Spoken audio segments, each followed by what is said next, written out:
മക്കളെ, നമ്മുടെ ഫസ്റ്റ് ചാപ്റ്ററിൽ ന്യൂറോൺ അല്ലെങ്കിൽ നാഡീകോശത്തിലൂടെ എങ്ങനെയാണ് ഇമ്പൾസസ് അല്ലെങ്കിൽ ആവേഗങ്ങൾ ജനറേറ്റഡ് ആവുന്നത്, അതെങ്ങനെയാണ് കണ്ടക്ട് ചെയ്യുന്നത് എന്നുള്ളത് ഒരു ഇമ്പോർട്ടൻറ്റ് ക്വസ്റ്റ്യനുമാണ്. ആൻഡ് കുറേ പേർക്ക് ഇതിനെപ്പറ്റി ഒരു ഐഡിയ ഇല്ല. അപ്പം അങ്ങനെ എന്തെങ്കിലും ഉണ്ടെങ്കിൽ നമ്മൾ ഈ ഒരു വീഡിയോയിലൂടെ അത് ക്ലിയർ ചെയ്യുന്നതാക്കും. അതായത് കണ്ടക്ഷൻ ഓഫ് നെർവ് ഇമ്പൾസ്. അപ്പോൾ എന്താണ് ഈ സിലിണ്ടർ പോലെ മിസ് വരച്ച് വെച്ചിരിക്കുന്നത്? അതിത്രയേ ഉള്ളൂ. നിങ്ങൾക്ക് എല്ലാവർക്കും അറിയാം, നമ്മളുടെ ന്യൂറോണിൻ്റെ ഈ ഡെൻഡ്രൈറ്റ് ആണ് എന്ത് ചെയ്യുന്നത്, തൊട്ടടുത്തുള്ള ന്യൂറോണിൽ നിന്ന് എന്ത് ചെയ്യും, നമ്മൾ സ്റ്റിമുലസിനെ വാങ്ങിക്കുന്നത്. എന്നിട്ട് അതിന് എന്ത് ചെയ്യുന്നുണ്ട്, നമ്മുടെ ഡെൻഡ്രോൺ വഴി സെൽ ബോഡിയിലേക്ക് എത്തും. ഈ സെൽ ബോഡിയിൽ എത്തിയ ഈ ഒരു സ്റ്റിമുലസ് അല്ലെങ്കിൽ ഉദ്ദീപനം നേരെ എങ്ങോട്ടേക്ക് കിടക്കും, നമ്മളുടേതാ ഇവിടെ നിന്നൊക്കെ വന്നിട്ട് നേരെ നമ്മളുടെ ആക്സോണിനകത്തേക്ക് കിടക്കും. അപ്പോൾ ആക്സോണിൽ എത്തിക്കഴിഞ്ഞാൽ ഈ ഒരു സ്റ്റിമുലസ് എന്തായിട്ട് മാറണം, ഇമ്പൾസായിട്ട് മാറണം. ഈ ഇമ്പൾസ് ഇതിലൂടെ ഇങ്ങനെ പോയി അവസാനം നമ്മുടെ സിനാപ്റ്റിക് നോബിലെത്തണം. അപ്പോൾ ആക്സോണിലൂടെ എങ്ങനെയാണ് ഈ ഒരു ഇമ്പൾസ് ജനറേറ്റഡ് ആകുന്നത്, അതെങ്ങനെയാണ് കണ്ടക്ഷൻ നടക്കുന്നത്, അതാണ് നമ്മൾ നോക്കാൻ പോകുന്നത്. അപ്പോൾ ഈ ഒരു വൈറ്റ് കളറിൽ കാണുന്ന ആക്സോൺ ഇല്ലേ മക്കളെ, ഇതാ ഈ ഒരു സാധനം, ഇതാണ് നമ്മളുടെ ആക്സോൺ. അപ്പോൾ ഈ ആക്സോണിലൂടെ ഇമ്പൾസ് എങ്ങനെ ജനറേറ്റഡ് ആവുന്നു അത് നമുക്ക് നോക്കാം. അപ്പോൾ ആക്സോണിന് നമ്മളുടെ ന്യൂറോണിനൊരു പ്ലാസ്മ മെംബ്രെയിൻ ഉണ്ടെന്ന് നിങ്ങൾക്ക് അറിയാലോ. യെസ്. അപ്പോൾ നമ്മളുടെ ഈ ഒരു ന്യൂറോണിൻ്റെ പ്ലാസ്മ മെംബ്രെയിൻ എന്ന് പറയുന്നത് ഇത് ആക്സോൺ ആണ് കേട്ടോ, ഇത് ആക്സോൺ ആണ്. ഓക്കെ, ഇതാ ഇവിടെ നിങ്ങൾക്ക് സമാധാനത്തിന് മിസ് വേണമെങ്കിൽ ഡെൻഡ്രൈറ്റ് കൂടെ വരയ്ക്കാം. ഇതാ നമ്മുടെ cell body. Okay, cell body. അപ്പോൾ ഈ സെൽ ബോഡിയിൽ നിന്ന് ഇമ്പൾസ് സ്റ്റിമുലസ് ഇതിലേ പോകുകയാണ്. അപ്പോൾ സാധാരണ വെറുതെ ഇരിക്കുന്ന സമയത്ത് നമ്മളുടെ ആക്സോണിൻ്റെ പ്ലാസ്മ മെംബ്രെയിൻ, ഇതാണ് നമ്മളുടെ ആക്സോണിൻ്റെ plasma membrane. Plasma membrane. Okay, അപ്പോൾ ഈ പ്ലാസ്മ മെംബ്രെയിൻ്റെ രണ്ട് സൈഡിലും ചാർജ് ഉണ്ടാവും. ഓക്കെ, പുറത്ത് എന്തായിരിക്കും, പോസിറ്റീവ് ചാർജ് ആയിരിക്കും. പുറമേ എന്ന് പറയുന്നത് പോസിറ്റീവ് ചാർജും, ഇതിൻ്റെ ത്രൂ ഔട്ട് ഇങ്ങനെ പോസിറ്റീവ് ചാർജ് ആയിരിക്കും. പുറത്ത് എന്ന് പറയുന്നത് പോസിറ്റീവ് ചാർജ് ആയിരിക്കും.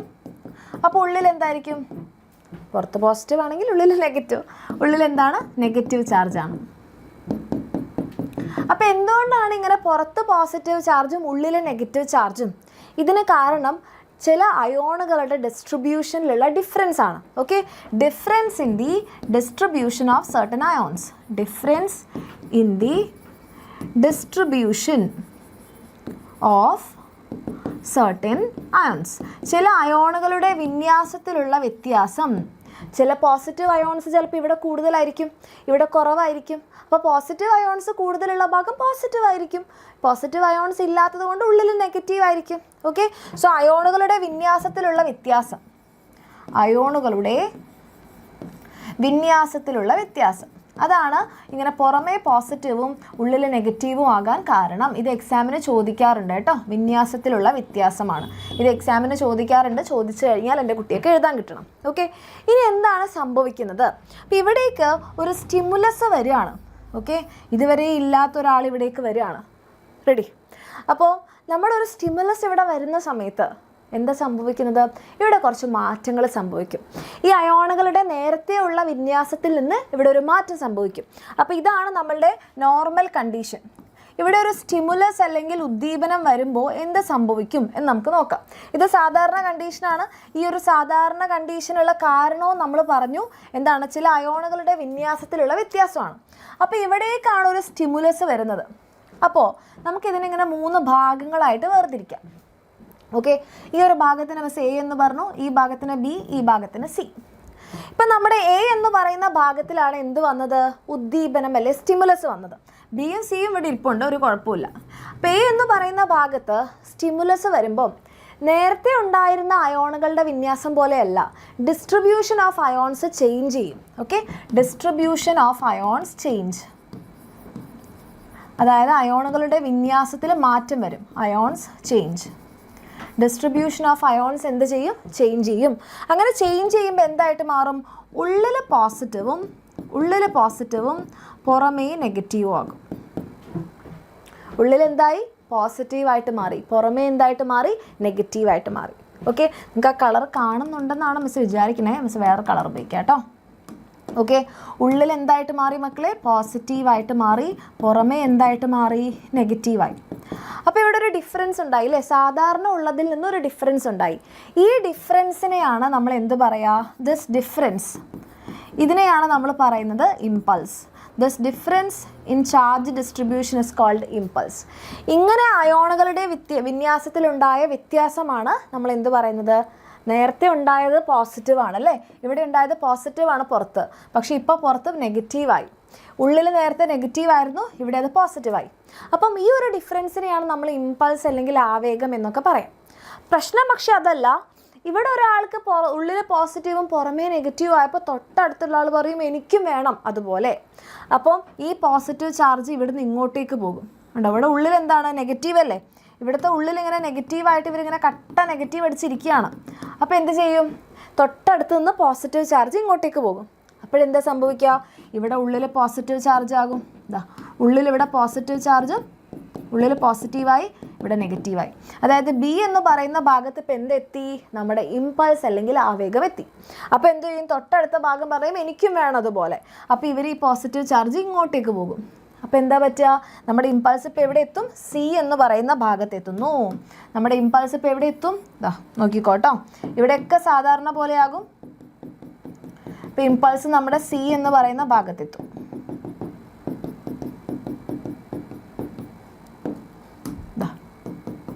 Impulse now at C. അപ്പം എ എന്ന് പറയുന്ന ഭാഗത്ത് ഉണ്ടായ ഉദ്ദീപനം അല്ലെങ്കിൽ എ എന്ന് പറയുന്ന ഭാഗത്തുണ്ടായ ഈ ഒരു ഇമ്പൾസ് ആദ്യം ബിയിലെത്തി, പിന്നെ അത് സിയിലെത്തി. എങ്ങനെയാണ്? ഒരു ഭാഗത്തൊരു ചേഞ്ച് ഉണ്ടാകുമ്പോൾ തൊട്ടടുത്ത ഭാഗം പറയും എനിക്കും വേണം അതുപോലെ. അപ്പോൾ ഇവിടെ എത്തിക്കഴിഞ്ഞാൽ ഇവർ പറയും എനിക്കും വേണം അതുപോലെ. അങ്ങനെ അങ്ങനെ അങ്ങനെ എന്ത് ചെയ്യും? നമ്മളുടെ ആക്സോണിലൂടെ ഇമ്പൾസസ് കണ്ടക്ഷൻ നടക്കും. അപ്പോൾ ആദ്യം ഇതിന് കാരണമായത് എന്താണ്? ഒരു സ്റ്റിമുലസ് അല്ലെങ്കിൽ ഉദ്ദീപനം വന്നപ്പം ചാർജുകളുടെ വിന്യാസത്തിൽ മാറ്റം വന്നു. ഈ മാറ്റം തൊട്ടടുത്ത ഭാഗത്തിന് അതേപോലെ ഒരു മാറ്റം ഉണ്ടാവാൻ ഉദ്ദീപിപ്പിക്കും, സ്റ്റിമുലേറ്റ് ചെയ്യും. അപ്പോൾ ആ ഭാഗത്ത് ആ ചേഞ്ച് എത്തും. അപ്പോൾ അതിൻ്റെ തൊട്ടടുത്ത ആൾ പറയും എനിക്കും വേണം അതുപോലെ. അപ്പോൾ അത് അവിടെ എത്തും. ഓക്കെ, ഇങ്ങനെയാണ് നമ്മളുടെ ഒരു ഇമ്പൾസിൻ്റെ generation, conduction of impulse and നമ്മളുടെ ന്യൂറോണിലൂടെ അത് നടക്കുന്നത്. ക്ലിയർ ആയില്ലേ മക്കളെ? ആ ഒരു ഡയഗ്രമാണ് നമ്മൾ ടെക്സ്റ്റ് ബുക്കിൽ ഇവിടെ തന്നത്. ഇത് നോർമൽ സ്റ്റേറ്റിൽ ഇരിക്കുമ്പോൾ പുറത്ത് പോസിറ്റീവും ഉള്ളിൽ നെഗറ്റീവും ആണ്. പക്ഷേ ഇവിടേക്കൊരു സ്റ്റിമുലസ് വരുന്ന സമയത്ത് എന്താ സംഭവിച്ചത്? ഇവിടെ കണ്ടോ, മാറ്റം വന്നു. ഉള്ളിൽ പോസിറ്റീവും പുറമേ നെഗറ്റീവായി. അപ്പോൾ തൊട്ടടുത്തുള്ള ഭാഗം പറയും എനിക്കും വേണം അതുപോലെ. അപ്പോൾ അത് അടുത്ത ഭാഗത്തെത്തി. അങ്ങനെ അങ്ങനെ അങ്ങനെ ഇതെന്ത് ചെയ്യും? നമ്മളുടെ ന്യൂറോണിലൂടെ കണ്ടക്ഷൻ നടക്കും. ഓക്കെ, മിസ് ലാസ്റ്റ് ആൻഡ് ഫൈനലായിട്ട് നിങ്ങൾക്ക് അതൊന്നുകൂടി മിസ് ലൈവായിട്ട് വരച്ച് കാണിച്ചു തരാം. ഇതൊരു ന്യൂറോണിൻ്റെ പ്ലാസ്മ മെംബ്രെയിൻ ആണെങ്കിൽ സാധാരണ പുറത്ത് എന്താണ്? പോസിറ്റീവ് ചാർജാണ്, ഉള്ളിൽ നെഗറ്റീവ് ചാർജാണ്. ഇങ്ങനെയാണ് സാധാരണ അവസ്ഥയിൽ ഉണ്ടാവുക. പുറത്ത് പോസിറ്റീവും ഉള്ളിൽ നെഗറ്റീവുമാണ്. പക്ഷേ ഇവിടേക്കൊരു സ്റ്റിമുലസ് വരുന്ന സമയത്ത് എന്തുണ്ടാകും? അയോണുകളുടെ വിന്യാസത്തിൽ മാറ്റം വരും. വിന്യാസത്തിൽ മാറ്റം വരുന്നു എന്ന് പറയുമ്പം ഇവിടെ സ്റ്റിമുലസ് എത്തിയാൽ ആ ഭാഗത്ത് നേരത്തെ എന്താണ് ഉണ്ടായിരുന്നത്? നേരത്തെ ഉണ്ടായതിൽ നിന്ന് മാറ്റം വരും. അതായത് ഇവിടെ ഉള്ളിൽ പോസിറ്റീവും പുറമേ എന്തായിട്ട് മാറും? ഉള്ളിൽ പോസിറ്റീവും പുറമേ നെഗറ്റീവും ആയിട്ട് മാറും. ഇങ്ങനെ മാറ്റം വരാൻ കാരണം എന്താണ്? ഇവിടെ നമ്മളുടെ ആരെത്തിയത് കൊണ്ടാണ്? നമ്മളുടെ ആ ഒരു ഇമ്പൾസസ് അല്ലെങ്കിൽ ആ ഒരു സ്റ്റിമുലസ് എത്തിയത് കൊണ്ടാണ്. ബാക്കി എല്ലാ സ്ഥലത്തും സെയിം ആണ്. അപ്പോൾ തൊട്ടടുത്തുള്ള ആൾ എന്താ പറയുക? എനിക്കും അതുപോലെ വേണം, എനിക്കും അതുപോലെ വേണം എന്ന് പറഞ്ഞാൽ ഫുൾ കരച്ചിലായിരിക്കും. അപ്പോൾ നമ്മുടെ ഈ ഒരു ചേഞ്ച് എങ്ങോട്ടേക്ക് മൂവ് ചെയ്യും? ദ പോസിറ്റീവ് ഇവിടുന്ന് ഇങ്ങോട്ടേക്ക് മൂവ് ചെയ്യും. അപ്പോൾ എന്താ പറ്റുക? തൊട്ടടുത്തുള്ള ആൾ അതേപോലെ ആകും. അപ്പോൾ ബി എന്ന് പറയുന്ന ഭാഗത്ത് നമ്മളുടെ സംഭവം എത്തും. അതായത് ഉള്ളിൽ ഇവിടെ പോസിറ്റീവും ഇവിടെ നെഗറ്റീവും ആകും. ബാക്കിയുള്ള ഭാഗം സാധാരണ പോലെ. ഇത് സാധാരണയായി, ഇവിടെ സാധാരണ.